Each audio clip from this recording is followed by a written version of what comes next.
நிறைய குழந்தைங்க பார்த்தீங்கன்னா மொபைல் ஃபோன்ல கேம் விளாடுறது, ரீல்ஸ் பார்க்கறது, சின்ன சின்ன வீடியோஸ் பார்க்கறது எல்லாமே மொபைலை பயன்படுத்திக்கிட்டு இருக்காங்க. இன்க்ளூட் பேரண்ட்ஸும் பார்த்தீங்கன்னா சாப்பாடு ஊட்டுறது முதற்கொண்டு எல்லாத்துக்குமே பார்த்தீங்கன்னா சின்ன பிள்ளைங்களுக்கு கொடுக்குறப்போ மொபைல் ஃபோனை கையில் கொடுத்துட்டு தான் அந்த ஒர்க்கே பாருங்க. ஏன்னா சின்ன பிள்ளைங்க ரொம்ப ரொம்ப அழுகுது, அதுக்காக ஃபோனை கையில் கொடுத்துட்டு ஒரு 1 ஹவர் ஒர்க் பண்ணுறது, இந்த மாதிரிலாம் பண்ணிட்டு இருக்காங்க.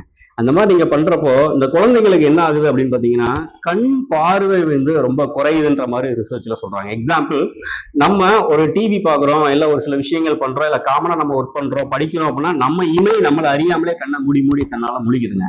அது என்ன பண்ணுதுன்னா அந்த இமை வந்து உள்ள கண்ணை வந்து நல்லா ப்ராப்பரா வாஷ் பண்ணிட்டு வருது. அதான் ப்ராப்பரான மெத்தட். ஆனா ஒரு டிவி பாக்குறப்போ, ஒரு மொபைல் போன் பாக்குறப்ப பாத்தீங்கன்னா கண் அப்படி முழிச்சிட்டு இமையை மூடவே மாட்டோம், அப்படியே பார்த்துட்டே இருக்கும். அதனால கண்ணு வந்து நிறைய பாதிப்புகள் ஏற்படுறதா ரிசர்ச் சொல்றாங்க. அதே மாதிரி ஸோ செல்கள், உடல்ல இருக்கக்கூடிய செல்களும் நிறைய பாதிப்பு பயன்படுத்துது. நம்ம செல்போன் யூஸ் பண்றதுனால செல்கள் குழந்தைகளுக்குமே பாதிக்கின்ற மாதிரி நிறைய ரிசர்ச் சொல்றாங்க. ஸோ அந்த மாதிரி ஒரு குழந்தைகள் வந்து எனக்கு வழி இல்லை சார், பிள்ளைகளுக்கு நான் மொபைல் போன் கொடுத்துதான் ஆகணும், ரொம்ப அடம்பிடிக்கிறாங்க அப்படின்னா ஒரு சின்ன டிப்ஸ் என்னன்னா, பிரைட்னஸ் இருக்கு இல்லையா, அதை 40% கீழே கம்மியா வச்சு கொஞ்சம் கொடுங்க.